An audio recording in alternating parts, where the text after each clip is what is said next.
Epa, Felipe Pedra! Miló Podcast no ar, meu irmão Evandro Jales. Mais um episódio. É verdade, cara. Qual é muito bom, né, cara? É bom. Cada dia mais. Sabe o que eu mais gosto, mano? Sim, sim. É conhecer gente nova, sacou? É, isso aí. Conhece gente nova o tempo todo, isso é muito maneiro. Eu né? sempre falo aqui, o pessoal já sabe. O Miló Podcast, ele começa antes e depois. O antes já é um gabinete, irmão. A gente já começa aqui já louvando, já se conhecendo. A conexão entra oração, é bênção demais, irmão. É, várias experiências. É isso aí. Terra! Não vamos perder tempo, não. Vamos apresentar nossos convidados? Vamos logo. É isso. Com a gente, Felipe Pedra. Temos dois convidados. Dois convidados, hoje, isso aí. Dois convidados. Temos aqui o Sullivan. Que eu falei que é muito difícil não conhecê-lo e não lembrar do Michael Sullivan. Sullivan, exatamente. E aqui o Lucas com a gente também. Obrigado pela presença. Obrigado, a gente que agradece, cara. Assim, é um prazer quando vocês falaram.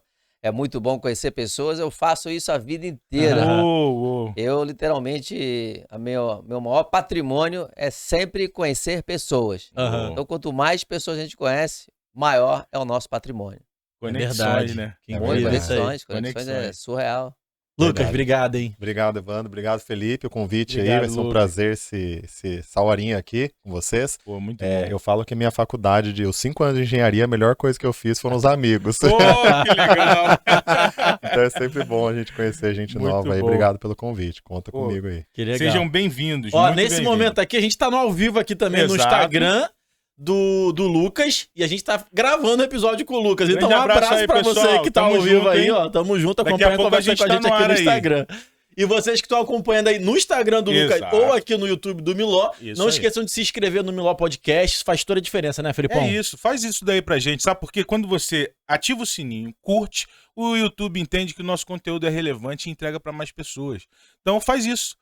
Faz esse trabalho conjunto com a gente. A gente fala que caminhar junto, a gente chega mais longe. Mais longe. Mais rápido. Mais forte. Exatamente. Vamos como equipe, né? Todo mundo junto e assim é bem melhor. Sabe o que é o melhor da pessoa pra eles se inscreverem no canal? É que não paga nada. É de graça. É de graça, cara. Não cai o dedo, não machuca ninguém, é só apertar o botão. É verdade. Muito bom, muito Lucas, bom. Você é o perfil de pessoa na dicção, na fala, que faz a galera que trabalha com audiovisual me odiar. Por quê? Porque o tempo todo que eu trabalhei como apresentador de programa na TV, os operadores de áudio ficavam desesperados comigo, porque eu falo muito alto. E aí, quando eu tô sozinho e falo alto, tá tudo bem, né? Mas quando eu tô numa conversa que tá tudo sendo captado e eu falo mais alto que todo mundo, é um terror. Então o Filipão já fica meio assim, ó, pelo amor de Deus, porque ele tem que aumentar o seu mic, diminuir o meu, meio que balancear, né, Filipão? É isso. Desculpa aí, mas meu irmão. Sempre fica bom, sempre fica bom. Evandro, eu fui participar de um outro podcast também, e aí eu tô igual a você, eu também falo muito alto. E aí eu não tava falando alto, eu tava berrando. E aí eu falei com a apresentadora, eu falei muito alto, né? Não tem problema, eles regulam. É verdade. Muito legal, muito o problema legal. É que o Filipão, a pessoa que regula, tá trocando ideia com a gente e tá operando aqui também, né? Mas já tá acostumado, já entrou no sangue. Quem tá assistindo a gente sabe que a gente já tá acostumado aqui. Muito bom, muito bom. Demais. A gente quer conhecer a história de vocês, vamos nos conhecer, mas, cara, eu amo conhecer, Sullivan, quem é recém-convertido, mano. Isso é muito bom. Vai começar por mim hoje. Aqui. Eu amo conhecer quem é recém-convertido. Cara, a gente tava aqui, né, antes de começar e, de verdade, quando eu entrei aqui, eu já senti uma atmosfera diferente. Amém. Dá pra sentir a presença do Espírito aqui. E antes da gente, né, de eu ter essa experiência que eu tive, que eu vou contar pra galera aqui, era interessante, porque do lado de fora, quando você tá do lado de fora desse mundo, de conhecer Jesus de perto, a gente acaba julgando. Sabe? Por não conhecer, por não sentir na pele Jesus, por não entrar mesmo como amigo e filho do Pai, por não deixar o Espírito Santo conectar o nosso coração, a gente fica de fora, a gente julga as pessoas. A gente fala, nossa, fulano de tá bitolado, nossa, não sei o que. A gente cresce, eu pelo menos cresci, né? Numa família que, quando eu era criança, a minha mãe, ela conheceu meu pai, e o meu pai separou pra ficar com a minha mãe. Então, quando eles foram pra igreja, o padre, na época, foi super rude com ela. Naquela época, 30 e poucos anos atrás, Sim. Era pecado. Não tinha esse negócio de, então, você tirou ele do casamento, não sei o quê, e ela nunca mais voltou numa igreja. E aí, de lá pra cá, dentro de casa, virou aquela cultura de demonizar a igreja, sabe? Uma aversão, né? Exatamente. Então, assim... Afastou, né? Afastou, desconectou total. Mas a minha conexão com Deus sempre existiu, mas era um negócio muito interessante. O pessoal até fala que eu tenho contado a minha história para algumas pessoas e lá no evento do QGR, por exemplo, a gente fez um evento para quase 500 pessoas, né? E aí eu contando a minha história e de repente o pessoal aceitando Jesus como o único legítimo e suficiente salvador, porque eu contei minha história. Eu falei assim, caraca, você começa a ver que você está sendo realmente usado, você está sendo realmente instrumento de Deus, né? Mas foi mais ou menos assim. Em 2010, eu já procurava já a minha conexão já com Deus. Na verdade, eu era assim do mundão, né? Hoje dá para falar assim, mas eu bebia todo dia. Eu era assim, completamente nervoso, irritado, ansioso com tudo. Minha vida era literalmente um lixo. Ganhava muito dinheiro. Tinha droga, não? Não, só droga que não, mas cerveja todo dia. Faculdade, só pra bagunça, só pra zoeira. Até namorava um relacionamento fixo, assim, sem traição, sem nada, mas a bebida era minha válvula de escape. Eu cresci num ambiente, meu pai bebia todo dia, meu avô era alcoólatra também, mesmo sem eu conhecer. Então veio aquela carga da minha família, dos ancestrais, né? Então era bonito a gente tá chapado, tá doidão, né? Era legal, porque assim eu conseguia ter atenção e ter vários amigos. E aí chegou um momento, foi 2010, eu tinha uns 21 para 22 anos ali, os meus amigos iam pra igreja, ia para vários lugares assim, e eles sentiam, os amigos meus da bagunça, da cervejada, né? E eles sentiam a presença do Espírito e caía no chão da igreja, eu olhava, até dava aquela inveja gospel que eu falo. Quero cair também. Eu olhava assim, aí eu fechava o olho, Espírito, por que o senhor entrou nele, que bebia mais que eu, tá ligado? Por que em mim não? O que acontece? E ali eu não sabia que eu tinha que abrir a porta do meu coração por dentro. Tá, mas você foi pra igreja por quê? Como? Porque eu buscava preencher um vazio que eu não sabia o que era. E aí eu tive uma primeira experiência, assim, que eu vi Jesus Cristo em 2010 num curso de inteligência emocional, num curso de coaching, para ser mais específico. Você não sabia. É que normalmente eu já conto a história já pro final, né? E aí eu tive, assim, eu tava numa dinâmica do final do curso, ela falava, veja o que você quiser ver, ouça o que você quiser ouvir e sinta o que você quiser sentir. E aí quando eu falei, então vou sentir. E aí veio uma luz muito forte, um clarão, veio uma imagem, assim, um semblante de Jesus que a gente tá acostumado a ver, né? E aí veio aquela sensação muito forte. E ali eu travei, eu senti um choque no meu corpo inteiro e eu fiquei ali minutos. Acabou a dinâmica, ela tocando música alta, o pessoal batendo palma e eu não conseguia sair, eu não queria sair daquela conexão, na verdade. Só que de lá pra cá eu senti a presença de Deus, eu reduzi radicalmente a bebida, ainda não consegui parar, mas eu bebia esporadicamente, sei lá, bem pouco mesmo. Pra quem bebia todo dia, tomar uma cervejinha a cada 2, 3 meses, né? Ou um vinhozinho e tal. E aí a minha vida mudou radicalmente, mas por causa da área de trabalho, do profissionalismo, na área do coaching e tal, eu não tinha enxergado que era essa conexão com Jesus. Na verdade, eu me julgava e julgava que se eu falasse de Deus e de Jesus nos meus cursos, nos meus treinamentos, as pessoas iam se afastar. É um pré-julgamento seu, né? Era um pré-julgamento meu. Você ficava com medo? Eu ficava com medo na verdade não era nenhum medo, mas era assim, como que as pessoas vão ver eu vendendo um curso de R$7.000 e falando de Deus e Jesus, sabe? Vão pensar que eu sou... não era um curso religioso, né? Então assim, ainda tinha algumas travas religiosas que eu não enxergava. E aí eu vou encurtar a história, né? Tá, deixa eu só tirar uma dúvida. Sim. Como é que esse vazio se apresentava em você, que você sentia lá em 2010 e tal? Cara, com nervosismo, com irritação. Eu brigava com meu pai, brigava com a minha mãe.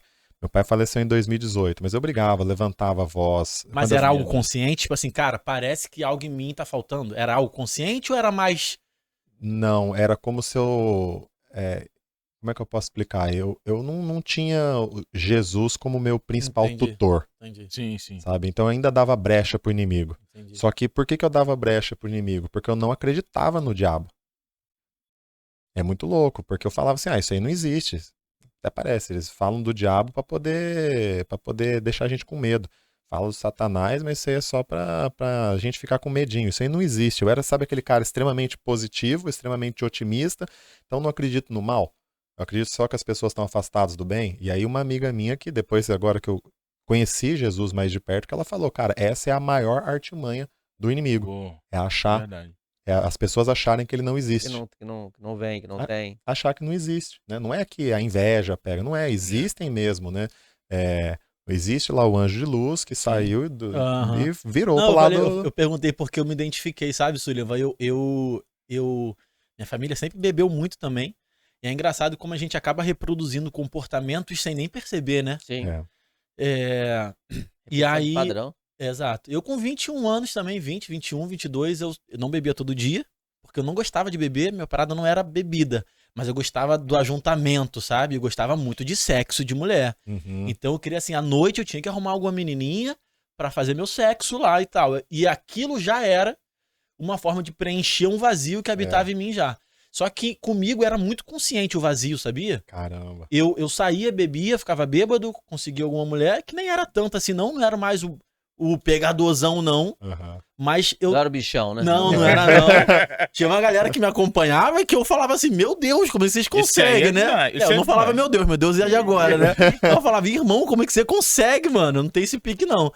Mas eu deitava na cama pra dormir, ainda de madrugada, umas 4, 5 da manhã, eu falava, cara, tudo que eu fiz hoje não me preencheu em nada. Eu continuo com um rombo aqui no peito, sabe? Que não preenche nunca. Eu não tinha essa consciência, não. Eu acordava no dia seguinte querendo mais. Eu descobri com uma amiga que eu era inimigos do fim, tá ligado? Eu não queria acabar o negócio nunca. Se tivesse uma outra, eu ia. Mas eu acho que eu preenchi esse vazio fazendo uma outra coisa. Fazendo uma outra coisa. Era inconsciente. E foi bem louco, porque assim, esse medo meu de falar sobre Jesus, sobre Deus nos cursos, nas palestras, nos treinamentos, eu usava então o universo, eu usava a natureza, eu usava algo maior, falava Deus até, mas eu falava Deus dentro do que você acredita, porque eu queria agradar todo mundo. Eu não queria ser aquele cara bitolado, que a minha mãe tinha me ensinado que era. E aí, a maior virada de chave foi quando, agora aconteceu a situação em fevereiro, 18 de fevereiro, que eu fui pro hospital. Só que foi uma coisa muito interessante, porque quando eu tive essa experiência com Jesus lá em 2010, veio uma coisa na minha cabeça muito louca, cara. Que eu acho que eu nunca contei isso também ao vivo, assim. Mas veio um negócio na minha cabeça, uma voz que me dizia assim, com 33 anos de idade, você vai sofrer alguma coisa muito séria e pode morrer. Só que isso eu nunca contei pra ninguém. Tô contando agora, que eu acho que é a terceira ou quarta vez que eu tô contando. Contei pra minha esposa agora, recentemente. E dentro do hospital que foi me cair essa ficha. Então, resumindo, né? Quando eu tava com 33, agora em fevereiro, fiz 34 agora no mês passado, fui pro hospital. Aí quando você começa, fica sozinho num CTI, não tem ninguém, não tem celular, não tem nada, você acaba olhando só pra quem tá com você o tempo inteiro. Mas você teve o quê pra ficar no CTI? Eu tive uma aplasia de medula. Basicamente, a medula para de produzir sangue. E dessa aplasia descobriram uma síndrome mais rara, que assim, é um caso em 100 mil, e desse um caso em 100 mil descobriram 10 em 100. A cada 100 pessoas, 10 desenvolvem essa, que é uma síndrome chamada HPN, que ela basicamente assim, a minha medula é uma, para medicina, tá? Eu já acredito no milagre, mas para medicina é uma doença autoimune, não tem cura. Que faz a minha medula produz uma célula como se fosse, exemplificando pra gente que é leigo, né, uma célula oca, que o meu sistema imune não entende que ela é uma célula ruim, porque ela não é uma célula maligna, mas ela vai ocupando espaço. Então chega uma hora que minha medula acha que tem sangue, mas na verdade não tem sangue. E aí foi quando eu caí. E ali no hospital tive essa experiência porque eu tava comecei o tratamento antes de ir pro transplante de medula, e um tratamento fortíssimo, dor do cabeça aos pés, e aí passava esse filme na minha cabeça, eu falava, nossa Deus, conversando, né? Eu já tinha escutado essa voz que eu ia sofrer alguma coisa muito grave e talvez fosse morrer aos 33. E todos os dias, desde que eu entrei no hospital, eu falava, cara, eu não vou morrer. eu não vou morrer, eu vou sair daqui, eu não vou morrer com 33, não vou morrer com 33. Falei, cara, eu quero viver, quero viver, quero viver. E aí foi por um milagre mesmo, porque eu não tinha plano de saúde. Eu nunca tinha feito um exame de urina, não sabia meu tipo sanguíneo, eu não sabia. A minha saúde era uma saúde de aço. Eu era um cara que eu trabalhava 16, 18 horas por dia, acordava, dormia meia-noite, 1, 2 da manhã, acordava no dia 5, 0, 100%. E ninguém entendia. Todo mundo que me conhece já há mais tempo fala assim, cara, da onde você tira tanta energia? E aí, antes da internação pra cá, minha energia foi baixando, né? Porque eu já tava sem sangue, eu tava com, sei lá, basicamente 40% do mínimo de glóbulos vermelhos. 10% do mínimo de plaquetas de glóbulo branco. Então tava assim, um caso que quando o médico olhou, ele falou, cara, internação imediata, você pode ter um AVC ou uma hemorragia interna e morrer. Corre. E eu achando que era só uma fraqueza, achando que era uma bobeira, né? Acordei mal hoje, né? Tipo, o dia que eu decidi ir pro hospital, eu fui sozinho. Entrei no Uber, cheguei lá e falei, não, cara, tá aqui, o médico mandou me internar, sabe? Tipo, de boa, assim, mó na paz. E na verdade eu tava na última já. Se eu não tivesse entrado naquele dia, não tivesse tomado plaqueta no dia seguinte, eu já tava com a gengiva sangrando. Enfim, eu achei que eu ia tomar um remédio forte na veia e ia levantar em 2 dias. Fiquei 26 dias. Mas nesse intervalo foi quando eu tive a experiência com Jesus de fato. Foi quando eu senti a presença dele. A minha mulher, ela é cristã, né? Já há muito tempo.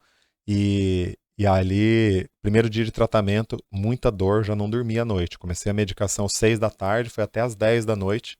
Sexta-feira, no sábado, desci da ala do Covid, tava com febre de 38,9. E tomando dipirona para baixar, acho que é dipirona, para baixar a febre, bateu 37, mais medicação. No dia seguinte, tava com todo o corpo doendo, quase 40 graus de febre, tipo, de sexta até domingo. E ali eu fui entregando tudo para Deus. Nas minhas conversas, eu falava, Deus, a minha empresa é sua agora, tudo que acontecer na empresa é seu, o dinheiro da minha empresa é seu, todas as minhas coisas materiais são suas, meu espírito é seu, minha alma, tudo, minha mente, meu cérebro, meu conhecimento, minhas certificações, tudo, minha família, fui entregando. A única coisa que eu não tinha entregado era o meu corpo. E ali eu lembro que eu tava chorando de dor, queimava a medicação, porque eu tomava 16, 18 horas de medicação na veia, tava com os 2 braços já todo roxo, cheio de acesso, né, enfim, veia estourada, enfim. Já tinha tomado já umas 18 bolsas de plaqueta na transfusão, umas 5, 6 bolsas de hemácia, plasma, nem sabia que tinha plasma no sangue, tomei plasma, tudo separado, cada um na sua bolsinha, cada dia, cada semana tomando e tal. E ali eu na conversa eu cheguei e falei assim, Deus, então, cara, se for pra sentir essa dor aqui, se aquela voz que veio na minha cabeça, se era pra eu morrer com 33, então pode levar, que agora eu já entendi que a minha vida é sua. Então pode levar. Só de lembrar essa conversa aqui já... Cara, você tá doido. Foi muito forte. Como eu me emociono porque a presença de Jesus, cara, tipo assim, quando você sente, quando você tem um encontro com Cristo, é tão real, tão intenso. E ao mesmo tempo, no meio de uma turbulência, existe uma paz que engraçado que você vai contando as coisas, eu tô super me identificando, porque em 2021, 2020 eu acho, eu peguei, me internei, fiquei no CTI também 5 dias. Caramba. Com pneumonia bacteriana, não teve nada a ver com Covid. Na verdade, o médico falou que poderia ser um resquício de Covid. Já tinha pego Covid, só que ele falou que não poderia comprovar isso. Enfim, pra encurtar a história, no segundo dia de CTI, eu tava muito mal, sem conseguir respirar direito. Minha respiração tava curtinha, assim, sabe? Nossa. Eu senti tanta paz, mano. Tá ligado? Eu senti tanta paz, que eu não consigo nem te explicar. Tipo assim, cara, eu achei assim, Senhor, eu acho que eu posso morrer. E ao invés de desespero, sei lá, eu fiquei em paz. É uma paz que eu não consigo explicar. Caramba. É muito louco essas experiências. Você tá falando, eu tô lembrando. Exato. É impressionante, não dá pra explicar. Não dá, é uma coisa que você não quer que ninguém passe, mas ao mesmo tempo você fala assim, as pessoas deveriam passar por isso pra dar valor. Essa experiência, porque é um negócio, você sentiu.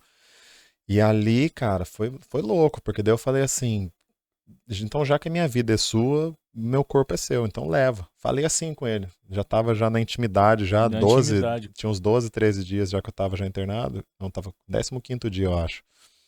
Foi dia 5 de março. E aí eu falei, 5 ou 6 de março, começou a medicação, uma coisa assim. E ali eu falei, então leva, pode levar meu corpo, porque se for pra eu sentir essa dor aqui, mais 2, 3 dias, ou sei lá quanto, então pode me levar. E isso era antes da medicação, antes das 6. E aí a TT, né, minha mulher, ela me ligou, aí eu já tava fora do CTI, tava com vídeo, né, no WhatsApp, a gente conversando com vídeo e tal, na maca, assim, sentado. E eu olhando e contando pra ela, falei, nossa, amor, hoje tá cruel, porque a febre não baixa, eu tô com 39,8 de febre, já tomei plasma, que eu nem sabia que existia, tomei mais 5 bolsas de plaqueta, e a dor tá assim, tá sobrenatural, eu não tô aguentando. E ali eu comecei a contar e chorar, ela falou, então vamos orar. Aquelas evangélicas já experientes, né? Ela chorou no momento oportuno. Então, tipo... Um mês só, tu já foi pro hospital. Foi isso mesmo. E aí eu falei, testar, então, né? Já que eu não tô fazendo nada aqui, tô doendo, já tentei todo tipo de medicação, então vamos orar, né? Tipo, já tava com a fé, a fé que eu ia sair vivo desde o primeiro dia, eu tinha essa certeza. Só não sabia como, nem quando. E ali ela começou a orar, cara, daí... só pra quem já sentiu, o Espírito, ele dominou meu coração e eu senti literalmente, foi a experiência mais sobrenatural da minha vida, porque eu senti as mãos como se estivesse entrando 2 mãos na minha medula, aqui assim na lombar. Eu conto essa história, eu sempre sinto, porque parece que Deus vai deixar uma lembrança aqui, sabe? Sim. E não sei se eu assistiram aquele desenho do Dragon Ball. Sim. Eu tô até um super saiyajin agora, né? Cara, parecia que eu tava sentindo que tava levantando, dando choque no corpo inteiro, e eu orando, e eu olhava pra ela, eu abria, eu olhava, amor, eu tô sentindo um negócio, e ela é o Espírito de Deus, vai! E aí ela aproveitou e me converteu. Ali ela falou, então vai, repete comigo, eu repito, o que eu tenho que falar? Ela fala, eu aceito. Ela, o Senhor Jesus, como único, eu como único. Cara, e aí deixa eu abrir um parênteses. Nessa aceitação, eu julgava Jesus como único. Porque como eu era criado naquele mundo de Buda, Krishna, não sei o que, as energias quânticas das coisas, eu achava assim, pô, que Deus é esse? Meu julgamento antigo, tá? Que Deus é esse? Que ele é o único, e os outros deuses? E quem é budista lá na Índia que não conhece Jesus, que cresceu? E eu perguntei pra ele, nesse processo todo, sentindo aqueles choques, sentindo 2 bolas de luz assim na medula, o negócio... Eu falei, Deus, mas por que o Senhor é único? E aí ele veio a resposta. E ele falou assim, eu sou único porque eu sou o único Deus que mandou o meu filho igualzinho vocês. Nenhum outro Deus desses deuses que vocês cultuam mandou o filho em forma humana e sentiu na pele essa dor que você está sentindo. Eu sei o que você está sentindo. Forte, hein? Aí eu arrepio só de lembrar. E aí começou a fazer vários downloads, assim, a minha mente fez assim, vum. Aí ele falou assim, eu sou o único que dividiu o calendário. Nenhum outro Deus dividiu o calendário. Eu sou o único que é trindade, que eu sou Pai, Filho e o Espírito. Nenhum outro é trino. E aí começou assim, fazer um monte de coisa, e ali eu pirei. Só que o mais louco não foi a minha cabeça pirando, foi o meu corpo. Porque a febre de 39,8 graus de 3 dias desapareceu. Que isso? A dor que tava da cabeça até a planta dos pés sumiu tudo. É isso, hein? Eu tinha instantaneamente. Quando eu falei, eu aceito Jesus como único, legítimo e suficiente Salvador com o meu coração. Cara, eu levantei, eu tomei a medicação e tal. No outro dia, o médico chegou, falou, como é que você tá? Que foi uma segunda-feira.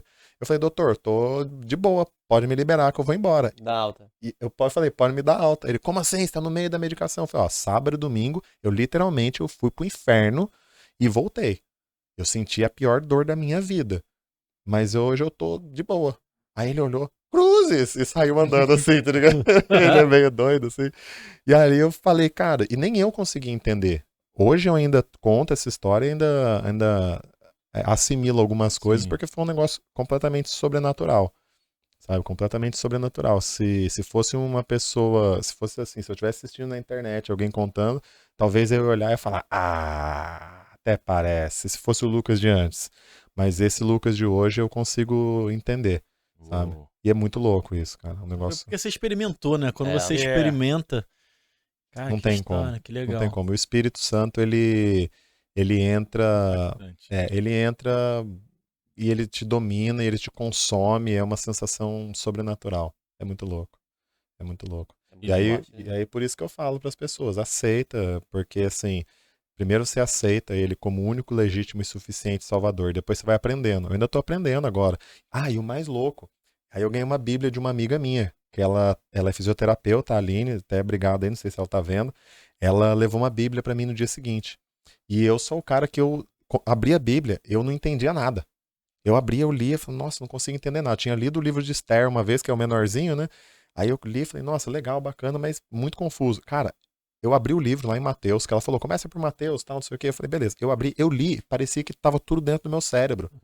Eu lia, parecia que eu falei, nossa, mas isso aqui tudo eu já sei. Não, parecia que já fazia parte de mim. Eu falei, mas isso aqui eu já sei, isso aqui, caramba, parece que eu já li isso aqui em algum lugar.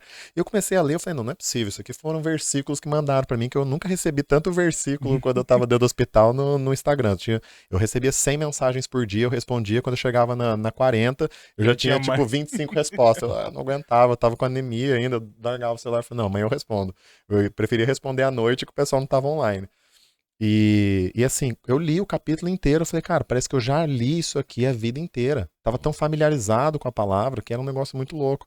E até hoje ainda, não sou um leitor, né, assíduo não, que domina 100%, mas venho aprendendo, venho estudando. E toda vez que eu abro, parece que eu falo, caramba. Mas a leitura da Bíblia é isso. Uma constante. É isso. Total. E assim, é uma coisa que eu falo pra você e pra quem estiver assistindo a gente, porque eu me converti, a história que eu falei da noite, que eu saía, o que acontece? Ali eu já era convertido, só que estava desviado. Então eu me converti com 18 anos, saí da igreja com 19 e voltei com 22, 23 anos, alguma coisa assim. E se tem uma coisa que eu me arrependo, sei que Deus usa as nossas histórias para alcançar pessoas que viveram parecido com o que a gente passou, né? Mas tem uma coisa que eu me arrependo, foi não ter lido a Bíblia como eu leio hoje, sabe? Eu fiquei muitos e muitos e muitos anos adquirindo um Jesus que eu ouvia de púlpito ou que as pessoas falavam pra mim numa conversa. E aí, quando eu comecei a ler a Bíblia em 2012, depois que eu casei, a minha vida mudou, a minha vida com Cristo mudou, a minha percepção de reino, a minha percepção de mundo, a minha percepção de missão mudou muito. Então é o que eu falo pra todo mundo, assim, ler a Bíblia é o que muda, é o que faz a diferença. É o relacionamento, né? O relacionamento com Cristo é através da palavra. Ele quer, né? Ele quer que a gente chegue perto. O Pablo ensinou a gente lá no curso que o Sullivan me apresentou o Pablo. Sim. E olha só que louco. O Pablo é um cara que fala muito sobre Deus, muito sobre Jesus. Sim. Antes de me converter, eu vi os vídeos dele e falava, puta, cara, cheio de balela. Cara, no dia que eu experimentei Jesus, sem zoeira, eu abri o Instagram, eu vi o vídeo dele e falei, cara, esse cara é de Deus. Olha aí. Eu senti as pessoas. Hoje eu bato o olho, eu sinto. Eu falo, putz, eu não falo essa pessoa não é de Deus, mas eu penso assim, eu falo, cara, essa pessoa tá precisando de Jesus. Tá afastada. Ela tá distante um pouquinho, ela tá se desconectando. É muito louco. E Deus vem falando comigo várias vezes. A gente vem trocando ideia, né? Eu com o Sullivan, a gente criou um laço muito forte, assim. E aí outro dia a gente tava passando por uma situação, eu fui pegar a Bíblia, eu falei, cara, eu vou pegar a Bíblia, eu vou achar uma palavra aqui que venha pra dar um código pro Sullivan, né? Aí eu peguei a Bíblia, cara, a Bíblia voou da minha mão. Eu tinha duas marquinhas que tinham um cartão marcando, assim, cartão de um amigo. Dessa Bíblia que eu ganhei da minha amiga lá no hospital. E o cartão ele me deu lá no hospital. Tava de marcador, assim. Sim. Tava, sei lá, tava em Mateus e Lucas. Cara, a Bíblia bateu, capotou e caiu aberta em cima do meu pé. Eu abaixei, peguei e tava em Eclesiastes. Meu Deus. O cartão tava dentro de Eclesiastes, não é a Bíblia abriu. O cartão saiu das duas marcações e tava dentro. Aí eu abri, eu olhei assim e falei, cara, é essa aqui. Porque não sou eu. Hoje eu entendo isso. E aí eu liguei pra ele, sei lá, mandei foto, passei áudio, mandei foto. Lembra qual é? Acho que Eclesiastes 6, 7, alguma coisa assim. É engraçado, né? Eclesiastes 7, 8 é uma das passagens da Bíblia que eu mais amo. Eu tenho tatuado, inclusive. Caraca. Exatamente. Foi 7, né? 7. Que fala que o fim das coisas serão melhores que a primeira, né? E aí, engraçado, Eclesiastes é um dos livros que eu mais gosto de ler na Bíblia, porque você tem Provérbios, e Provérbios é Salomão no começo, na juventude dele, sabe? Ele novo ainda, então você vê um ímpeto de alguém jovem e tal. E aí tem muitos ensinamentos em Provérbios. Eclesiastes foi escrito pelo próprio Salomão também, o mesmo escreveu Provérbios, só que no fim da vida. No final da vida. Ele já tinha passado por várias coisas, já tinha adorado outros deuses, já tinha feito um montão de coisa, e no final das contas ele fala, tudo é vaidade, mano. Sabe, Eclesiastes, eu amo Eclesiastes. Eu amo Eclesiastes. O meu que foi 7 e 8, porque 7 é meu aniversário. Aí 8 é o mês. E 7 é plenitude e 8 é infinito. Olha só. E aí foi... Foi 7 e 8 então que você falou? Caramba, que loucura! 7, que legal. É o dia do meu aniversário, 7 do 8. Do 8. Foi forte. Que legal. Mas você já é cristão de muito tempo? É hoje? A minha história não é tão forte. Assim. Quando a gente estiver no próximo podcast, o Sullivan é um improvável. Tem que ser a minha história primeiro. Cadeira é muito forte. Como é que a gente conta a nossa história, né? Não, mas ele é um improvável, porque ele vem, assim, liderando um projeto do reino muito forte, muito grande aqui no estado do Rio de Janeiro. E é um cara também que tem uma... Assim, ele é um improvável. Se eu olhar assim, de fora, você fala, não era pra estar na mão desse cara, era pra estar com alguém com aquele cara mais fervoroso, ou um cara mais conhecedor, estudioso, né? Mais estudioso, mas é legal também a sua... Conta aí um pouquinho pra eles, senão só eu vou falar. Finaliza aí a tua história, pô. Mas aonde eu parei, então? Que parte que eu parei? Eu tava no hospital. Parte do hospital? Daí eu entendi que ele era o único, né, legítimo e suficiente Salvador. E aí tudo mudou, cara. Na segunda-feira eu já queria me dar alta, mas não podia ainda, né? Fiquei lá mais 12 dias, 10 dias, alguma coisa assim. Isso já era no Rio, aqui no Rio? Aqui no Rio, lá no Hospital dos Servidores do Estado. Sim. E assim, foi Deus com sorte, com amigo, com sei lá o que foi acontecendo tudo junto, mas a essência dentro disso tudo foi um milagre mesmo. Senão, não estaria aqui literalmente. Uma pergunta que eu quero deixar para a galera que está assistindo aqui é a seguinte. Imagina você recebe uma notícia que você tem uma sobrevida de 10 a 15 anos, a partir de agora. Essa foi a notícia que eu recebi. A médica residente, ela entrou na sala e falou, olha, chegaram os resultados do seu exame, essa é a boa notícia. Eu falei, tá, e aí? Só que tem uma má notícia. Eu, qual? Aí ela, é HPN. Eu falei, tá, beleza. E fiquei tranquilo, né? Ela, beleza? Aí eu, ela. Então tá, eu não sabia o que era. Ela também fala HPN, não, beleza. Como é que eu vou saber? Beleza, não é um HPV. É homem com propósito nacional. Não é um HPV, não é um HIV, então, tipo, beleza, né? Aí você vai pro pai Google. Não tem nada. Você vai pro pai Google, tem as primeiras perguntas assim, tem lá, sobrevida de 10 a 15 anos. Meu aí Deus, eu sozinho. Aí eu falo, foi Deus mesmo que colocou a TT como psicóloga. Porque aquele dia eu buguei, assim, uma coisa é eu falar, outra coisa é quem tá assistindo internalizar essa pergunta. Imagina, e aí hoje eu vejo como uma vantagem, eu posso quebrar a estatística, se eu acreditar nesse milagre e seguir isso, porque eu já era para eu ir com 33, fiz os 34, então eu tenho mais 15 aí pelo menos, pela medicina, e pelo milagre eu vou viver mais 80, né, que é o que eu acredito de fato. Só que daí, aquele dia foi muito interessante, porque a minha esposa psicóloga, ela me ligava no final do dia, depois de atender paciente o dia inteiro. Aí eu falava, e aí, amor, como é que foi o dia? Ela, foi legal, eu atendi as pessoas. E você? Aí quando ela falava, e você? Eu... Era mais um paciente. Porque a sua esposa é psicóloga, no caso. É psicóloga. Então eu metralhava ela ali, falava um monte de coisa, e aquele dia foi muito desafiador, porque ela perdeu o pai com leucemia com 17 para 18 anos de idade. Deus. E aí 18 anos depois, 17, 18 anos depois, ela me conhece e com os mesmos sintomas. Porque o sintoma é muito parecido. Sim. E ali minha cabeça deu um pino. Eu falei, cara, imagina dela, hein? Imagina dela. E eu falei assim, e eu chorava e falava, amor, imagina, porque pode acontecer. Imagina daqui 18 anos a gente tem uma filha agora e daqui 18 anos eu morro. O ciclo vai se repetir. Então assim, a gente estava começando um relacionamento. Eu falei, então olha, eu te libero porque eu não sei como é que vai ser minha vida. Então se você quiser arrumar uma outra pessoa para construir sua família e tal, não sei o que, não tem como eu falar para você ficar comigo. Não é justo. Arruma um sem HPN. Arruma um que não tem prazo de validade, sabe?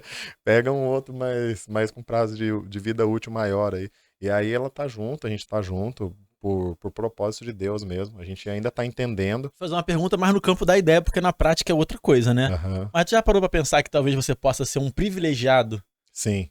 Por ter 15 anos de vida e viver como só quem tem 15 anos de vida? Cara, quem me ajudou nisso foi um cara que o Sullivan me apresentou, que é o Thiago Aranha. Ele até tava online aqui, não sei se ele tá ainda, eu vi ele entrando aqui.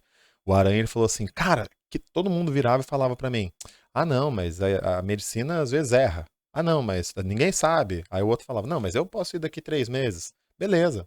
Só que quando você recebe a notícia, o choque é grande. É real. Entendeu? Na verdade não é uma notícia, é um diagnóstico. Entende? É isso aí. E esse diagnóstico, ele abala o emocional. Falar pra vocês, cara, eu falo porque eu tenho 12 anos desenvolvendo emoções com o meu processo, desenvolvendo milhares de pessoas, e foi um baque, foi um porradão. No começo eu nem entendi, só foi cair a ficha umas 10 horas depois. E aí o Aranha falou assim, cara, você é um privilegiado, porque assim, eu não sei. Aí eu falei, isso aí beleza, todo mundo fala. Ele falou, não, cara, mas agora você sabe, então você não queria viver até os 120? Então você pode agora viver 80 anos nesses próximos 15, cara, com a mega intensidade do mundo, fazer esses 15 valer por 80. Isso. E a gente não tá sabendo, a gente não tomou esse choque de realidade, a gente não acordou pra vida. Você agora tá desperto. Exato. Aí eu falei, é verdade, cara, eu tô desperto. Ele falou, então... A falta do conhecimento procrastina esse tempo acelerado nosso. E aí a gente entra no tempo de Kairos, né? Você sai do tempo comum e você começa a viver uma outra realidade. Igual, tô no evento lá, veio aqui a oportunidade, eu vim aqui, não vim aqui porque, vai ser legal pro meu marketing pra ter vídeo. Eu falei, cara, vai ter uma pessoa que vai ouvir essa gravação ao vivo, que essa pessoa, se ela aceitar Jesus, é missão cumprida. É isso. Se ela entende, ou pelo menos plantar uma sementinha pra um dia ela falar, cara, agora eu entendi por que Jesus é único, legítimo e suficiente Salvador. Se for só essa semente que ficar, já valeu a pena. Valeu. Que coisa linda, que coisa linda. Que lindo. É porque é engraçado, a gente depois que reconhece Jesus, a gente passa a viver por uma outra vida, não por essa. Mas é impressionante que mesmo com essa certeza, a gente se preocupa muito com essa vida e menos com a outra, né? Então eu tenho essa noia, sabe? Eu vivo essa noia e tento romper com essa noia o tempo todo, porque eu tenho dificuldade com o futuro. Assim, eu tenho muito futuro no meu presente, sabe? Isso me atrapalha um pouco.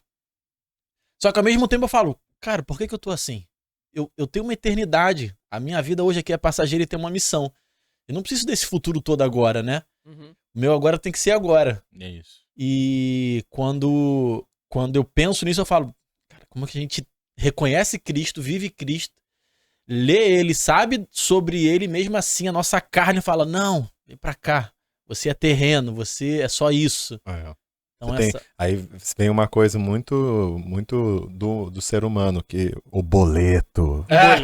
O boleto pra pagar, ele vem. Aí você fala, cara, olha a Light, tem que pagar o gás. Ó a Sedai chegando. Aí você tem que fazer as coisas pro mundo aqui, né? Não dá pra você viver de espiritualidade. Exatamente. Parece até aqueles caras da praia vendendo, né? Ó água. Ó Light, ó Sedai. Tipo isso. Que legal, que legal. Só na propaganda. E aí foi isso, resumindo assim, né, o impacto foi esse, a história foi esse, você falou, a gente passa a ver a vida de uma outra forma. É como se, eu já fiz cirurgia nos olhos, mas quando eu usava óculos, era como se você tirasse o óculos, limpasse a lente, colocasse e falasse, nossa, sabe, você tem uma nitidez da vida completamente diferente. A prova disso é quando eu entrei aqui. Se fosse antes, eu ia sentir até, ia falar, nossa, minha intuição tá falando que esses caras são do bem, sabe? Eu ia acreditar mais na minha cabeça, no meu cognitivo, no meu lado racional. Foi diferente. Quando eu entrei, vocês olharam, vocês já receberam com um sorriso, assim, tal. E o espírito, ele invade, cara. Ele invade o corpo da pessoa, ele entra por dentro, ele entra na cabeça, ele entra nas moléculas do corpo, ele é o espírito, ele penetra, ele é onipresente, ele é poderoso. E ele não pede licença, não. Ele vai entrando, é só a gente que precisa permitir. Cara, e aí vocês viram que eu tava incontrolável, eu não conseguia controlar. De verdade, isso é muito motivo de oração, Sullivan, porque quem acompanha a gente já ouviu algumas vezes a gente falar aqui. O que tem de gente usando o nome de Deus, blasfemando contra Deus, usando a Bíblia, a palavra, para enganar outras pessoas e a partir daí conseguir status, conseguir dinheiro e conseguir benefícios, não tá no gibi. E a gente ora e pede uma transparência em nós. E eu, particularmente, eu tenho isso em mim já há muito tempo. Eu chego num lugar, seja num trabalho, ou numa relação de amizade, ou numa relação religiosa mesmo, eu observo para ver o que tem de lacuna naquele local. O que tá faltando aqui? Aqui tá faltando gente para acolher alguém? Aqui tá faltando gente para conversar com quem tem dificuldade de conversar? Eu observo isso e tento preencher essa lacuna como cristão, sabe? Eu carrego isso pra minha vida. E aí a gente, como cristão aqui no Miló Podcast, a gente ora e fala, Senhor, a gente quer ser muito verdadeiro. Porque acho que essa lacuna falta pro mundo. Não só pro meio cristão, mas pro mundo, né? Sim. Tem muitas pessoas com muitas barreiras, com muitos problemas, e tá faltando identificação, tá faltando verdade. Então essa é um pouco nossa missão também, sabe? Posso pegar um gancho nisso aí? Sim, sim. Como eu acreditava muito, né, Acreditava não, respeitava, né? Não tinha uma fé num ponto só. Quando você tá com uma fé em vários pontos, você não é fé de verdade. Hoje eu percebo isso. Mas aí eu perguntei muito pra Deus e falava assim, Deus, então... Primeiro eu perguntei assim, Deus, e as pessoas que nascem na Índia que não têm acesso ao Senhor? Ele falou assim, isso não é da sua conta, quem vai julgar sou eu. E deu uma porrada assim. Total. Dois tapas logo Ele falou, na isso cara, não é né? da sua conta, vive a sua vida, quem vai decidir isso aí sou eu depois. Não é nem agora, né? E assim... E eu perguntei, mas e as outras religiões? E esse monte de... São 6 mil religiões no mundo. Sim. Como é que faz isso tal? Sabe o que ele me respondeu? Eu falei assim, por exemplo, minha mãe, ela acredita em Iemanjá. A minha mãe, quando era criança, eu falei pra ele, a minha mãe, quando era criança, ela enfiou a mão na catraca da bicicleta da minha avó e rodou. E moeu, era pra ela ser hang loose, assim. Meu Deus. Aí os médicos enfaixaram pra amputar no dia seguinte. Aí a bisavó da minha mãe, que ela se chamava de vozinha, eu nem a conheci, ela ajoelhou no pé da santa dentro do hospital, de uma Nossa Senhora que tinha lá, e fez uma promessa que ninguém sabe o que é, orou a noite inteira, sei lá, e no dia seguinte o médico tirou a tala e minha mãe tem os 3 dedos inteiros. Não movimenta 100%, mas fecha. Ela tem todos os movimentos hoje. E então, assim, como a gente cresceu ouvindo esse milagre, a gente cresceu acreditando, né? E tá tudo respeitando. Crença, né? Cara, é a mãe de Jesus, tal, não sei o quê. Então, o nosso respeito era muito, assim, forte, né? Eu também daí cresci na igreja católica, tal, com a Bíblia aberta sem ler, né? Dentro de casa. Salmo 91, basicamente. E aí eu falei assim, mas Deus, e aí, né, essas outras religiões, tal, são coisas do mal, coisas erradas. Aí sabe o que ele me respondeu? Tudo, ou melhor, todas são degraus para chegar em mim. Ele falou assim, não tem nada de errado. Uma pessoa desviada, que, né, a pessoa desviou, a pessoa tá, não, tudo é degrau, porque é uma etapa e tá lá, eu não sei exatamente onde, mas todas as coisas cooperam para o bem. Sim. Todas, todas. Então ele não falou algumas, nem a maioria. Ele falou todas. Se todas as coisas cooperam para o bem, até... Aí foi o grande significado para mim. Até aquela religião que pode ser uma coisa, uma seita, ou sei lá o quê, né? Que a gente tem um pré-julgamento, até aquilo é um degrau para a pessoa perceber. Lógico, e chegar até Jesus. Ó, eu tenho uma percepção, por exemplo, eu acho bem mais difícil evangelizar, trocar uma ideia com quem é ateu, por exemplo, com alguém que acredita em qualquer outro tipo de espiritualidade. Sim. Porque o ateu, ele não crê em nada. Não. Então, assim, se eu falar em Deus, em Iemanjá, em qualquer outra coisa, eu vou falar, cara, isso é história. Agora, se eu falar para um católico, se eu falar para um espírita, para um kardecista, falar sobre Deus, sobre espiritualidade, ele vai acreditar. Eles vão se confrontar. E eles acreditam que existe uma coisa além. Então, exatamente. Então, eu particularmente, acho que isso é super possível e acho que concordo, sabe? São degraus. Tá falando com um cara que foi ateu. Você foi ateu? Por isso que eu falei que é um improvável. Há uns 15 anos, eu era ateu. Tava falando com um cara que é ateu. Meu e Deus. essa era a cara que as pessoas faziam. Eu vim de uma família católica, minha esposa é católica, hoje eu brinco que eu sou um catogérico. Excelente. Eu ando muito bem nos dois corredores, do católico e do evangélico, mas eu quero conhecer tudo. É o que você acabou de falar, né? O ateu não quer conhecer nada. Hoje já tem uma convicção formada. Hoje eu tô num caminho diferente, hoje eu quero conhecer tudo. E leio bastante a Bíblia. Sim. E eu fui um católico que eu tava no Salmo, lá em casa nem Bíblia tinha, mas se tivesse, estava aberta no Salmo 91. E que das igrejas católicas por onde eu passei, ela nunca incentivou a gente a ler a Bíblia. Sim. Não quero falar mal da igreja católica. Não. Mas, naquela fato. época, não incentivava ninguém a ler a Bíblia. Tava lá o padre, lia lá o sermão, ficava lá quase meia hora para ler o sermão, e as pessoas ficavam quase que dormindo na missa. Uhum. Era uma hora chata, verdade. principalmente pra gente, criança. Era cansativo, Era cansativo. pra nossa educação. Não, a né? gente não. Eu ia porque tinha que ir pra missa, entendeu? Eu fiz todos os processos lá da igreja católica. Mas você... Ah, então, você tá no processo ainda pra chegar no ateísmo, né? Você tá contando a sua história pra chegar por que você virou ateu? Porque minha dúvida era assim, cara, mas você era ateu por quê? Porque você simplesmente não acreditava, você leu, viu alguma coisa ruim. Então, foi o mundo é muito mal pra existir algum Deus. Uma amiga minha falava, eu sou ateu, ateia, né? Graças a Deus. Então, houve muita... não vou contar aqui porque é longa a história, mas houve muitas coisas ruins na minha família. Ah, entendi. E acabou que eu Cria achei aquele ranço. que eu era ateu, entendeu? E foi por um período curto, mas foi. É o que você falou. Mas o ateu não quer acreditar em nada. Ele só acredita nele e que nada funciona. Vocês conheceram você conheceu outras pessoas que se declaram como ateu? Então... Ao ponto de perguntar, porque assim, eu tenho uma impressão, não sei se é errada. Pode ser totalmente errada. Tem um amigo meu que é ateu, um grande amigo que é ateu. Eu tenho um tio da família que é ateu.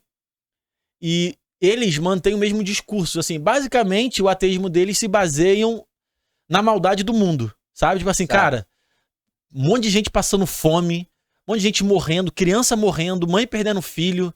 Impossível existir alguma coisa. Então, no meu caso, era mais comigo. Entendi. Não era mais com o lado de fora. Mas também era por conta de algo negativo, né? Sim, negativo dentro de casa. Sim. Entendeu? Então, eu fiquei nesse período aí, eu fiquei nesse gap. E depois que eu voltei, minha esposa não entendia porque que eu era ateu. Nós casamos na igreja católica. E ela não entendia. Me respeitava. E depois eu voltei para a igreja católica. Acabou que fui com ela e tal. E alguns anos atrás, eu conheci Pablo. E num Zoom com ele, eu falei, cara, eu nunca li a Bíblia. Que é isso, cara? Nunca li a Bíblia. Comecei a ler a Bíblia por causa dele. Hoje eu leio praticamente todos os dias. Meu Deus, que loucura, mano. Aí eu vou te falar. E aí... Deus fazendo um negócio muito louco, sabe por quê? Esse cara aí, o Pablo Marçal, uma galera bate nele, né? Bate. Bate porque não conhece, eu batia também. É mesmo? É. Mas você vê como que Deus faz as paradas. Tipo assim, mano, você é fruto da vida do cara também, né? Sim. Também não, é fruto da vida do cara. Sim. Você começou a ler a Bíblia por causa dele. Era dele. Cara, que loucura, mano. E aí, comecei a fazer um movimento muito grande dentro do curso dele. Fui um dos caras que mais me destaquei. Ajudei muitas pessoas a finalizarem o curso, principalmente, porque as pessoas compram e não terminam os cursos, né? E aí teve um cara de dentro lá do sistema dele que me pensou e falou, pô, tem um maluco aí que tá ajudando as pessoas a acabarem o curso. E aí estreitou a relação. Eu estava sempre em São Paulo, no pico da pandemia. Eu pegava meu carro, ia sozinho para São Paulo, tomava os devidos cuidados, né? Protocolo com máscara, álcool gel direto. E fui muito para São Paulo, ia e voltava. Tinha dias que eu ia e voltava mesmo dia, cara, de carro, sozinho. Caramba. Mas eu ia buscar algo que nem eu sabia o que era ainda. Você também é recém-convertido, então. Entendeu? 2020 então, é ali, né? E aí, em 2021, eu fiz um curso de um ex-sócio dele, que é o Alan Bonfim. E aí, numa das dinâmicas, ele pergunta para cada pessoa, eram só 30 pessoas nesse curso, e ele perguntava para cada um. Aí tinham 5 palavras lá no Flipchart, e uma das palavras era Deus. E aí chegou a minha vez. E aí ele perguntou se eu acreditava. Aí eu sempre sou um cara... Parece que não, mas eu sou brincalhão, né? Eu tenho uma cara de sério. Quando eu palestro, ninguém ri. Tem que avisar, as piadas deles são ruins, essa é a verdade. Tem que avisar. As piadas deles são ruins. Pode contar, pode rir agora. Mas o Lucas já sabe que é tão ruim que ele... Eu gosto das piadas ruins, daí eu rio. Por isso que ele se dá bem. Né? E aí ele perguntou assim, e o que é Deus pra você? Cada um foi falando, né? Quando chegou a minha vez, eu falei, ó, não tenho o Instagram dele, não conheço ele, nunca vi. E, cara, assim, eu tenho a minha fé, tenho o meu pensamento positivo e tá tudo certo. Ele só fez assim, ó. Como se fosse. Vamos esperar até o último dia. São 3 dias de curso. Não tem o Instagram dele, é bonzão. Ele não é verificado, não é um cara famoso, não tem muitos seguidores. Quase ninguém ouviu falar dele, tipo, né? Tá fraquinho o Instagram. Tá fraquinho no Instagram. Cara, e aí fiz a dinâmica e, sim, no final do curso, você falou que foi no curso, o meu também foi no curso, cara. Entendeu? Olha, e aí, importante, e aí foi... Era curso de coach, né? Curso de coach? Não era de coach. O Alan tem um lado espiritual muito forte. Sim. Ele é teólogo e tal, mas não tem nada a ver com religião. Mas é muito forte espiritualmente. E é isso que eu vinha buscando e eu não sabia. A minha espiritualidade estava zero. E aí nesse treinamento, pode até falar que foi de desenvolvimento humano, né? Mas ele tinha uma pegada muito espiritual. Muito. E foi essa luz, cara. Essa luz que eu vi, tava uma zoeira, tava uma música alta. Eu não escutava nada, eu não via nada. Era só uma luz muito forte. E eu me arrepiei todo. E as pessoas falando, eu não escutava mais nada. Era algo surreal. E aí, no último dia, na última hora, as pessoas perguntando, e aí, como é que foi? Não sei o que e tal. E uma menina perguntou, e aí, Sullivan? Eu tô arrepiado aqui, não dá pra ver. Eu falei, eu consegui ter a presença de Deus. Cara, todo mundo levantou, começaram a aplaudir, me abraçaram. Foi um momento único. Coisa linda, cara. Foi um momento único. E de lá pra cá, a minha esposa assim, você virou um religioso. Você é crente. E aí, assim, não tem nada a ver com aquele negócio, crente, gente que tá fora julga, né, cara? É isso aí. Não tem nada a ver com crente, né? Porque assim, hoje eu lidero um movimento aqui no Rio de Janeiro, que é um movimento que o Pablo criou, né? Que chama-se QGR, que é o Quartel General do Reino. Eu comecei esse movimento antes dele criar. Eu já tinha feito, inclusive, um encontro em dezembro. Ele criou isso em janeiro. Em dezembro eu reuni 80 pessoas às 6 da manhã num restaurante de uma amiga minha. Ela fez um café lá, nós nos reunimos. Foi uma manhã maravilhosa, sensacional. E as pessoas pediam mais encontros. Eu abri uma palestra para o Pablo de mais ou menos 500 pessoas. E as pessoas, querem movimento no Rio de Janeiro, eu quero movimento no Rio de Janeiro. E assim, é um desafio fazer evento. Sim, sim. Encher o evento, então, é outro desafio, né? E aí, em dezembro, ele lançou o último curso dele. E ele automaticamente criou o QGR. E na live, eu sempre comento muito, ele sempre vê os meus comentários, né? E aí ele falou, ó, tem um Sullivan aí do Rio de Janeiro, ó, tá, vai puxar aí esse movimento, não é meu aluno, não é da minha equipe, mas pode seguir aí o cara que eu conheço, eu confio. E aí nós começamos a fazer o movimento. E era um movimento como se fosse uma célula da igreja evangélica, né? Mas não tem nada a ver com religião, com dízimo, ou dinheiro, ou doutrina. A gente é bem livre para fazer o que a gente quer. O que a gente faz? A gente simplesmente se conhece, cada um fala um pouquinho da sua história, 3 a 5 minutos, dependendo se tiver muita gente ou não. A gente lê uma passagem da Bíblia, busca esse entendimento, faz uma oração e vem uma hora boa com a hora do lanchinho, né? É a parte que ele mais gosta. A hora do network. Então, network. Assim, e eu venho desde 2020, eu sigo ele desde 2018. Desde 2019 que eu venho literalmente, de forma genuína, transbordando a vida das pessoas. Oh, que lindo, hein? Cara, assim, é um movimento que eu faço, que é meu, é natural. E aí foi se aprofundando. E nós criamos o maior movimento dos QGRs a nível nacional. Então, eu comecei a fazer os movimentos mensais, entendeu? E o Pablo viu, e aí começou a falar pra galera começar a fazer o movimento a nível nacional. Todo mundo os outros, ele chamou de roteador. Para não ter chamado líder, né? Para não bater com as igrejas, ele colocou o nome de roteador. Então, a gente tem esse título como roteador do Estado, e os outros roteadores do Brasil sempre me ligando para saber o que eu estava fazendo, porque era um movimento muito grande aqui no Rio de Janeiro. Sim. Mas é doído, moço. E tem uma coisa muito, muito forte que acontece com o Sullivan, que ele é o pastor, só que ele não percebe, sabe? Que as pessoas, quando se afastam do QGR, ele entra em contato no individual. e agora não consegue dar tanto atenção porque ele tá, né, foi pra política, porque a gente acredita, eu tinha muito julgamento, muito preconceito com a política, e não sou apoiador, não vou ser assessor do Sullivan, nada, mas é difícil... Quero ficar aqui pro Rio. A gente quer ver alguém do bem lá dentro, porque a gente tem que invadir aquele negócio, tirar aquela maldade lá, né? Mas era interessante que 3 pessoas, ele vai contar isso melhor, mas 3 pessoas que ele ligou individualmente para essas pessoas estavam com pensamento suicida.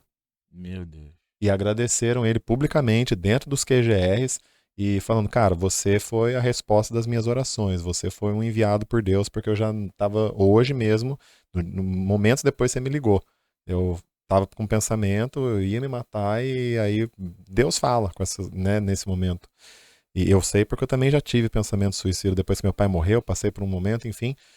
E aí, nesse momento, Deus conversa com a gente. E ele usa as pessoas. Por isso que a gente fala que é um cara improvável, né? Um cara ex-ateu e hoje sendo usado aí, ele nem sendo percebe... instrumento, né? Exatamente. Sendo instrumento. Relevante no reino. Conta esses caras aí como é que foi. Isso é uma eu, qualidade muito bonita nele. Quando criança, eu tinha uma benzedeira.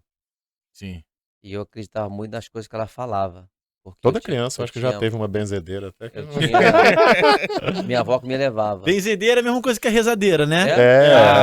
Já passou por uma rezadeira, Filipão? Não, eu conheço alguma. Porque você eu sou cristão desde pequeno, mas eu conheço. Eu já... Onde eu morava tinha... Eu não sei se foi minha mãe ou se foi meu pai. Você já ouviu falar. Mas eu já fui também. Eu tinha muito dor de garganta. E ela me levava lá. E aí toda vez que eu ia lá, porque eu morava em Brasília, e eu ia passar férias no sul, Santa Catarina. Sim, sim. E eu ficava muito na praia, o dia inteiro na praia. E eu sentia dor de garganta, uma certa época lá do mês, e aí minha avó me levava lá. Cara, era batata. No dia seguinte eu não tinha mais nada. Era surreal. E ela falou assim, ó, você vai encontrar um cara barbudo e vocês vão ter muito sucesso. E eu venho buscando esse cara barbudo há muito tempo. Nunca te contei isso. Não. Nunca te falei, deixa a barba. Ah, então sou eu? Mentira, você... Sei, cara. Eu venho buscando esse cara barbudo já há tempo, irmão. Oi, eu venho querendo tirar a barba, então. E eu já tive alguns sócios, mas que eles passaram. Eles tinham barbas, não? Alguns eles tinham barba? Tinham, outros não. E por isso que eu falei com você. Deixa a barba. Eu sou o seu barbudinho, então. Barbudinho. Ficou romântico. Não tinha cabelo louro, pintado, não tinha um negócio de super saiyajin. Não, assim, na época não tinha essa baitolada.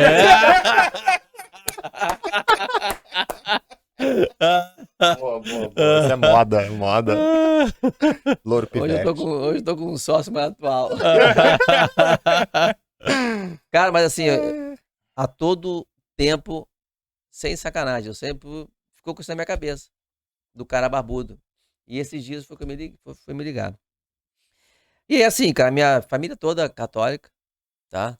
Meus pais católicos, minha avó muito católica. As pessoas falam. A maioria do Brasil, avó, né? A maior Você é do Rio de Janeiro? Eu não, sou de Laguna, Santa Catarina. Nasci lá. Morei 12 anos em Brasília. E aí, cara, depois que comecei esse movimento, e de forma genuína, sem pedir nada, sem cobrar nada, essas 3 mulheres chegaram a mim e falaram, e eu ia entregar minha vida, 2 delas ao lado dos maridos, dentro da casa delas. Eu não entreguei porque você fez isso. E eu sempre me achei um improvável, né? Nós temos um amigo, não sei nem se ele está assistindo aí, que é o Lito. E as primeiras vezes que ele esteve comigo, ele não gostava de estar comigo, porque ele tinha um conflito com Deus. Porque ele tem mais de 20 anos de igreja e eu, um ex-ateu, dominando um movimento não religioso, mas um movimento muito forte.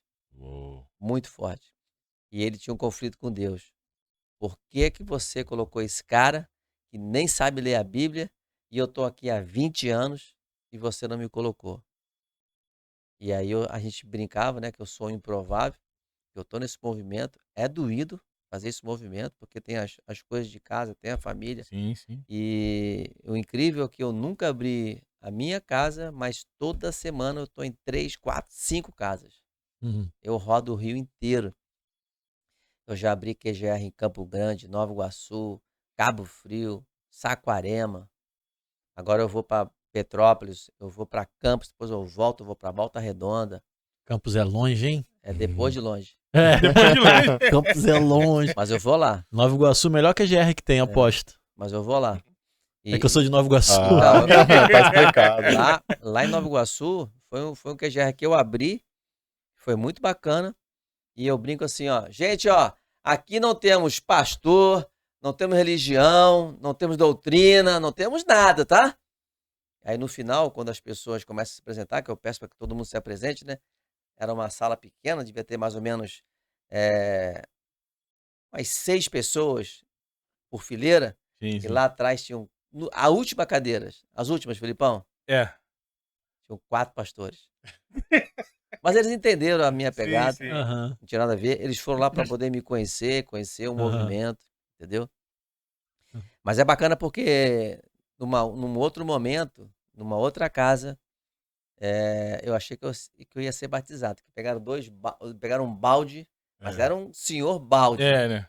2 toalhas. Eu falei, cara, vou me batizar aqui hoje. Mas não, foram lavar os meus pés. Eu recebi com muita honra. Fiquei constrangido, porque eu nunca tinha passado por aquilo, mas eu já entendi o que era, entendeu? E depois eu levantei e agradeci cada pessoa que estava lá naquela sala. Então, para mim foi um movimento muito forte. Então, depois, fazendo uma live com um dos caras que estão hoje tocando o projeto lá em São Paulo com o Pablo, que o Pablo também se afastou por causa do movimento Cristo, a gente não quer misturar, né? Hoje eu estou passando o bastão pro Lucas, do movimento QGR. Mas numa live com ele me colocou uma pecinha do meu quebra-cabeça que faltava. Porque eu falava que eu era o improvável, mas que eu estava fazendo. E aí ele falou assim, ó, o improvável mesmo, é aquele que recebe o chamado, recebe a missão, recebe o seu propósito e não faz. Aquele que faz não é o improvável. Interessante. Uhum. E aí foi quando fechou meu quebra-cabeça, eu falei, caramba, então eu não sou improvável, eu estou fazendo, eu recebi o chamado, recebi a missão e estou fazendo. Deixou de ser improvável, agora Deixei é de ser provável, improvável. né? Provável. E aí eu falei pro Lito, você Forte. tá salvo, eu não sou mais um improvável. Então, para mim é um movimento que eu faço com muito prazer. Eu gosto demais. Eu gosto de ir para as casas das pessoas, para os eventos. Tem dia que eu falo, cara, assim, eu não quero ir, eu tô cansado. Mas eu não sei de onde vem uma força que fala, você tem que ir. E eu vou. Cada vez que eu vou para lá, uma palavra que a gente solta, uma ajuda que a gente dá para alguém. E na maioria das vezes eu fico meio quietinho escutando as pessoas, que eu gosto muito de escutar, né? Tem uma passagem da Bíblia que é do livro de Samuel, que ele teve a sensibilidade para ouvir. E eu aprendi muito a ouvir. Então eu pouco falo, mas o pouco que eu falo sempre toca alguém. Então eu venho nessa prática, com esse movimento, que é um movimento que eu me sinto muito realizado dentro da casa das pessoas. Os primeiros, inclusive, eu interrompia as pessoas e falava assim, peraí. Isso aqui é tudo que eu queria. Isso aqui é tudo que eu procurava. Agora vamos continuar.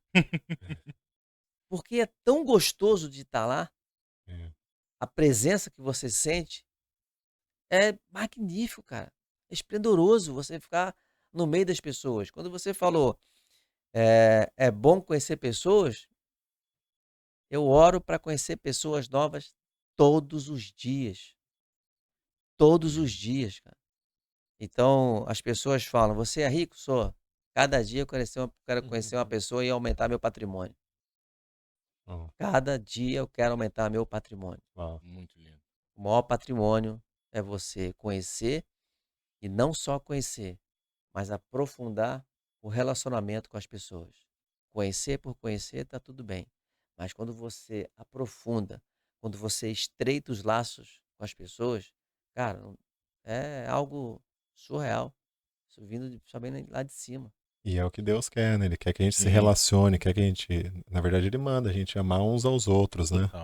Então, isso é muito bonito, você vê que é o jeito dele, parece que é natural, é muito forte isso. Ele vai depois da minha saída do hospital, a gente se conectou mais, né? E ele é um cara que, assim, todos os dias ele me dá bom dia e fala, e aí, como é que tá a saúde? Todo dia, principalmente no pós-evento, né? Que a gente sabe que é mais puxado, final de semana, assim, da segunda-feira. Cara, eu acho que ele fala antes da minha mulher, ele fala comigo, sabe? A TT até fica brincando. Cadê? Já falou com o Sullivan? Já falou com o Sullivan? Teve uma passagem que foi interessante, que ela tava lá pra dentro da casa deles, e ele foi mostrar o quarto deles. E ela viu a gente sair do quarto. Eu tava porque o escritório lá no fundo, ela veio do fundo assim, daí ela viu nós dois saindo do quarto, tá ligado? Deles. Do quarto deles. Aí ela pôs a mão na cintura. Não acredito. Aí já é demais. Só faltava isso. Só faltava isso. Que engraçado. Mas é interessante porque, cara, eu faço de forma natural. E esses dias a gente faz um treinamento de vendas com o pessoal. E eu passei essa prática para eles, mas para eles fazerem de forma honesta, de forma natural. Isso aí. Se interessarem pelas pessoas, se interessarem como que pode ajudar as pessoas, mas de forma natural, não forçosamente. As pessoas vão entender quando é forçosamente. Eu quero passar isso para as pessoas. É isso. Se preocupar com o outro sem pensar em algo. Cara, Porque, isso é lindo. Porque é lindo. Tudo... Desculpa interromper, Sullivan. É lindo e é difícil, porque eu às vezes vivo um conflito com relação a isso, sabia? Eu sou um cara que naturalmente, e eu não tô querendo colocar crédito sobre mim não, sabe? Mas naturalmente, isso vem de mim, eu acho que eu ajudo as pessoas, né? Eu acho que isso na verdade isso é do pobre, né? O pobre é assim, né, cara? Eu já contei, eu já contei uma história aqui. Num dia eu cheguei em casa, não tinha o que comer. Não tinha o que comer. Tava com fome e não tinha o que comer. Não tinha nada. E se tá com fome e não tem o que comer, é desesperador. É muito ruim, né? É muito ruim. Muito ruim. Quem passou por isso sabe. E aí meu primo, que era tão pobre quanto eu e quanto a minha mãe, que na época morava eu e minha mãe, pegou quase nada que ele tinha e deu pra gente. Caramba. Isso é muita loucura, né? Top demais, hein? Então aquilo me marcou tanto. Lógico que eu não ajudo as pessoas por conta disso, mas foi a minha experiência. Então, como eu vivi num ambiente de muita gente pobre, um ajudando o outro, isso meio que virou algo intrínseco em mim. E aí quando eu me converti, eu falei, caramba, isso é divino, né? Isso não é só uma repetição de comportamento. Não. Isso é divino, isso vem de Deus. Isso vem de Deus, cara. Mas você sabe que acredita de vez em quando me bate uma crise? Eu falo, Deus, por favor, tira isso de mim. A crise eu ajudo tanta gente, tanto tempo, que, caraca, às vezes a minha esposa precisa de uma carona, porque eu tô trabalhando e tal, a gente não tem 2 carros, e ninguém dá, mano. Meu Deus, aí eu falo com Deus, eu falo, Deus, outro dia minha esposa ficou em frente à igreja, não teve uma carona pra dar pra ela. Eu fiquei tão chateado. Ninguém tem que dar carona, ninguém é obrigado a dar carona. Sim. Mas eu fiquei tão chateado, eu falei, caraca, Deus, eu já saí da minha igreja na Barra da Tijuca, fui em Realengo deixar a pessoa de carona e voltei pra minha casa em Jacarepaguá. E não tinha uma pessoa pra dar carona pra minha esposa. De vez em quando bate uma crise em mim, mas ainda bem que passa. Esse dia bateu crise em mim também. Esse dia bateu crise em mim também, porque eu falei pra ele assim, cara, eu tenho, as pessoas têm muito fácil acesso a mim, né? Eu vou me esconder um pouco. Não faz isso não.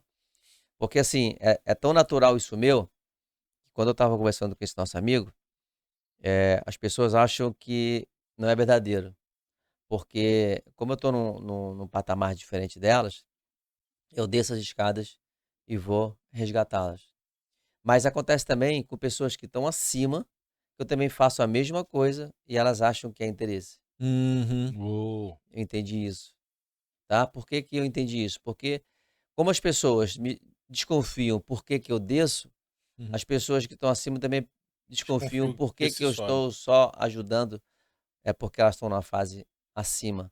E eu entendi que, cara, tá tudo bem, deixa elas pensar o que elas quiserem. Eu só tenho que continuar com o meu movimento. Amém, eu não posso parar. Tem muito mais a ver com você do que com elas. Então, se elas pensam isso, as que estão embaixo ou as que estão em cima, tá tudo certo. É meu isso. Eu faço de forma natural. e ensino as pessoas a fazerem isso. A gente estava ontem dando treinamento para as pessoas e eu falei, existe uma técnica, né?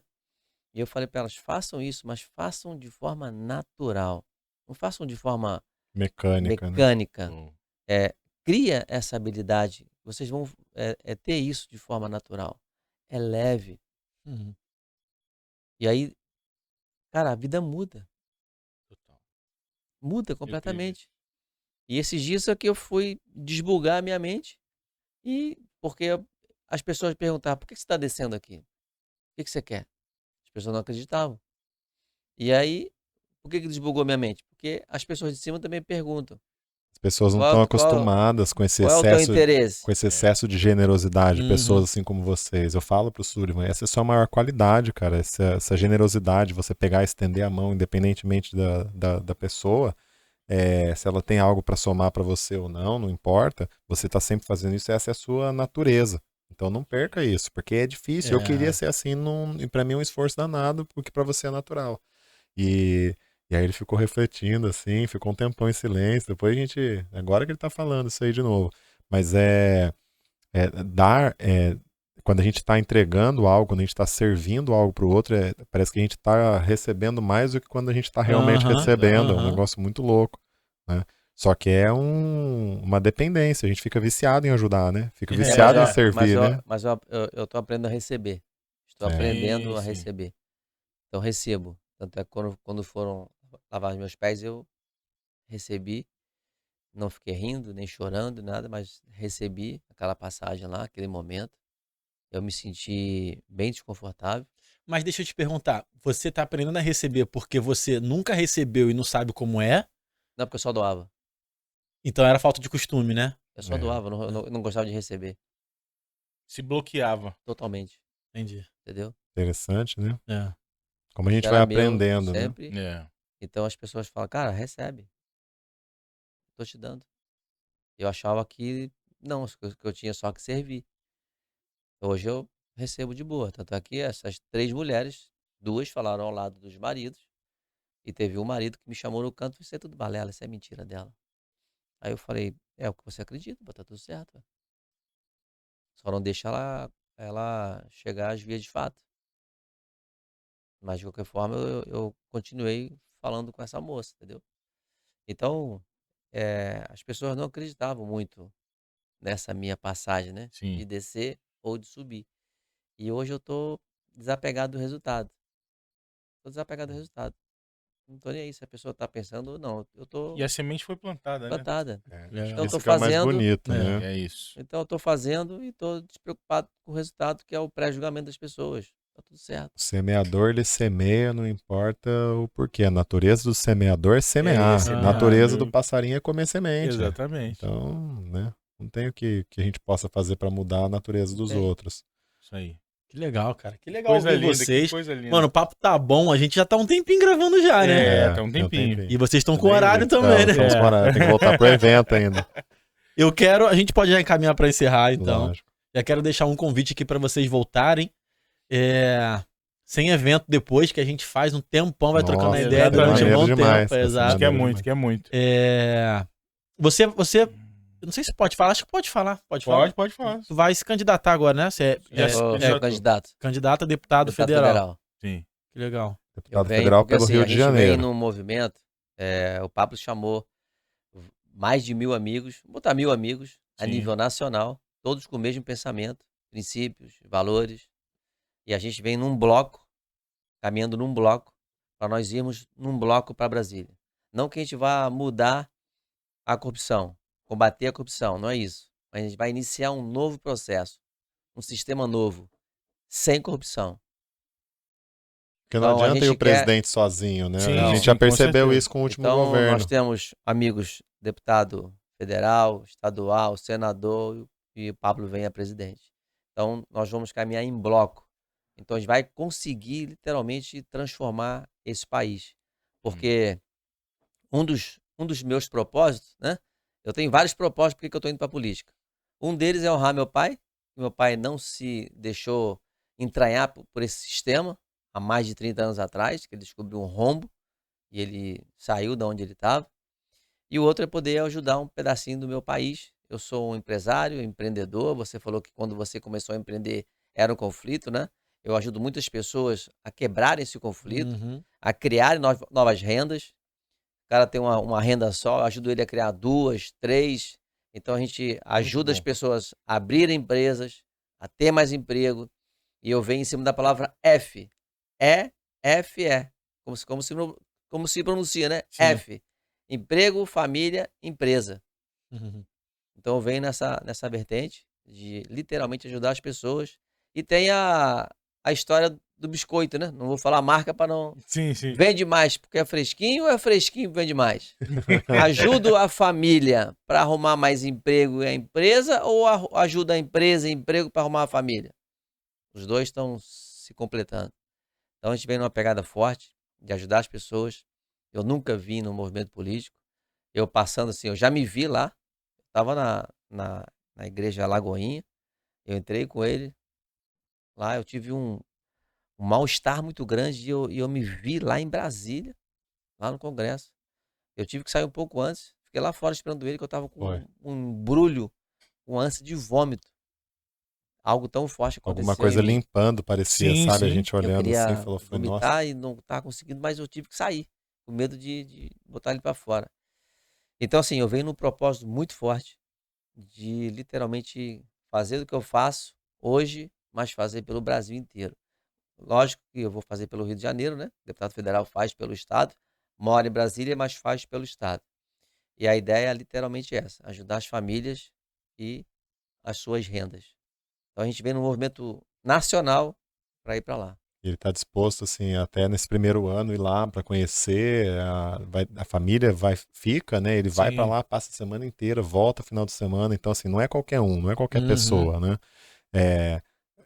A gente conhece mais a particularidade, ele não é aquele cara que está indo por causa da grana, não é aquele cara que está indo por causa do poder, porque ele não precisa. Então ele já não está indo pelo reconhecimento, para bater no peito e falar eu sou. E assim, eu tô não só na torcida, como o pessoal até pergunta, você é cabo eleitoral? Eu falei, nem sei o que é isso, cara. Tipo, o cara é meu amigo e eu vejo verdade nele. Eu acho que quando a gente vê a verdade, quando a gente tava conversando na entrada aqui, quando a verdade você sente, né? E é legal. Eu acredito muito na alternância de poder. E quando tem novas mentes pensando a política dessa forma, a gente cresce e a gente avança. Então, pode contar com a gente aí. Com certeza. Renovação, Felipe. Renovação sempre. Como assim? Queria agradecer a presença de vocês. Obrigado, um prazer cara. conversar, Nossa, um prazer conhecer vocês. Obrigado. Que honra, cara. Obrigado pelo tempo de vocês também, né? Eu que agradeço. Espero que vocês tenham curtido, se divertido aí também. Só atmosfera, só de pisar aqui, eu pisaria aqui uma vez por semana, fácil. Vamos marcar individualmente com vocês e também em conjunto para trazer mais pessoas aqui. Tá bom, legal, tá bom? Legal. Tá marcado. Obrigado. Tem a 2 ainda, Filipão? Tem a 2? Tem que lembrar de fazer o quê? Isso. É verdade. Cara, exatamente, Deixa eu fazer uma pergunta aqui para você que tá aqui assistindo até agora, cara. Quanto custa você apertar o botão do inscrever-se e ativar o sininho para receber as notificações? Não vai custar nada. Agora, se você ativar o sininho, você imagina que você pode receber a próxima aqui, que pode pegar uma semente que pode mudar completamente o seu futuro. Então, cara, não vai cair seu dedo. Se inscreve. Com certeza. E um detalhe, e se fosse seu vídeo, você gostaria que as pessoas clicassem lá? Vai custar apertar o joinha, deixar um comentário, compartilhar com os amiguinhos. Né? Então, às vezes uma palavra aí pode mudar completamente. Clica como se fosse o seu vídeo. Clica lá. Forte isso, hein? Que isso, hein? Caramba, que beleza. Depois desse jabá a gente encerra. Beijo, pessoal. Deus abençoe. Tamo junto. Tamo junto. Valeu. Abraço.